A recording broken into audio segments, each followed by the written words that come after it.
नमस्कार, मैं हूं राम विश्वकर्मा। आप देख रहे हैं एनबीटी ऑनलाइन।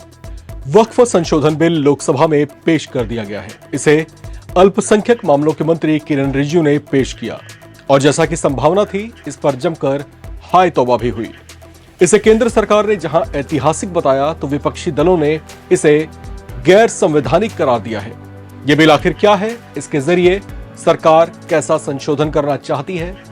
संशोधन हो गया तो इससे क्या बदलाव आएंगे और क्या इससे मुसलमानों के हित किसी तरह से प्रभावित हो सकते हैं?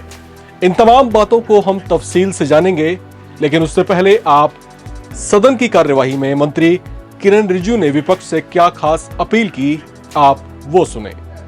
आपके माध्यम से खास करके कांग्रेस पार्टी को कहना चाहता हूं, ये अमेंडमेंट आज सरकार इस सदन में ला रहे हैं, ये एक तरीके से आप लोगों ने जो भी कदम उठाया है, आप लोगों ने जो भी चाहा है, वो आप नहीं कर पाया, वही चीज करने के लिए हम आज ये अमेंडमेंट प्रपोज किया गया है। अब जब मैं इसका विवरण दूंगा तो आप बिल्कुल सहमत होगा मैं जो आपके सामने में बात रख रहा हूं।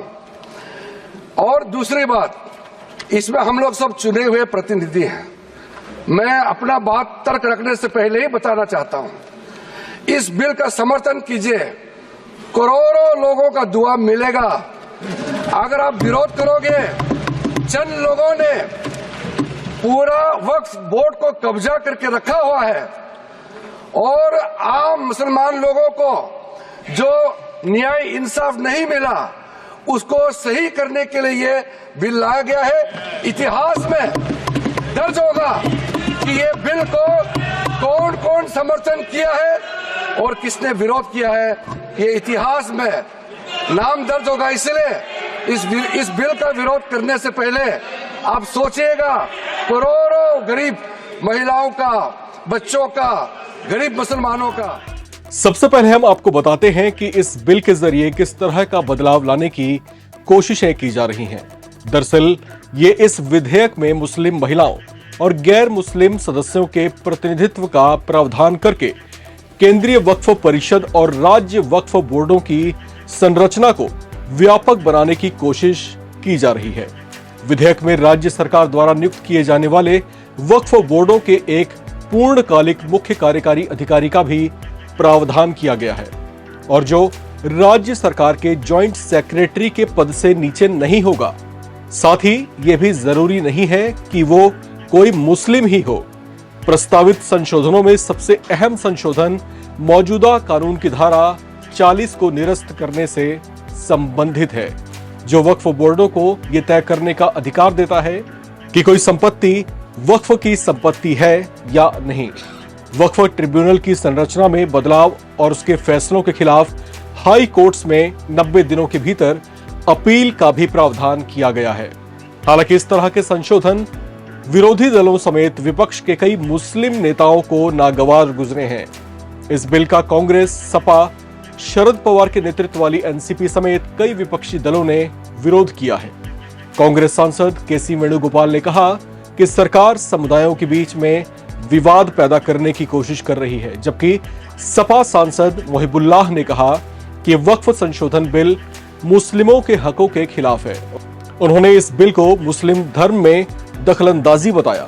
समाजवादी पार्टी प्रमुख अखिलेश यादव ने लोकसभा में वक्फ बोर्ड संशोधन बिल पर सवाल उठाते हुए इसको बीजेपी की तरफ से तुष्टीकरण की कोशिश बताया।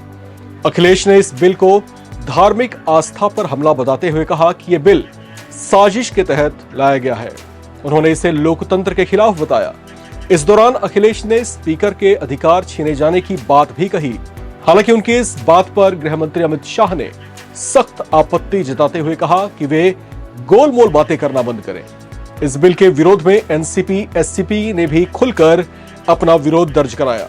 सांसद सुप्रिया सुले ने कहा कि मैं सरकार से अनुरोध करती हूं कि या तो इस विधेयक को पूरी तरह से वापस ले ले या इसे स्थायी समिति को भेजे, ताकि बिना परामर्श के इस एजेंडा को आगे ना बढ़ाया जा सके। एआईएमआईएम पार्टी प्रमुख असदुद्दीन ओवैसी के अंदाज और अल्फाज पूरी तरह से सख्त दिखाई दिए। उन्होंने ये बिल लाए जाने पर केंद्र को मुसलमानों का दुश्मन तक बता दिया।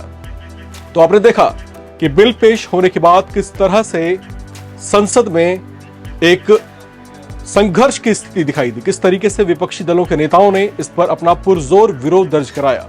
हालांकि केंद्र सरकार लगातार इस बात पर जोर देती रही कि ये बिल और इस बिल में लाए गए जो संशोधन वाले प्रावधान हैं वो अपने आप में अनूठे और ऐतिहासिक होने वाले हैं। हालांकि ये तमाम बातें फिलहाल विपक्षी दलों को समझ नहीं आ रही। इस पर क्या कुछ हो सकता है, इस पर पल पल की जानकारी लेकर के हम आपके बीच आते रहेंगे। आप फिलहाल देखते रहें NBT ऑनलाइन।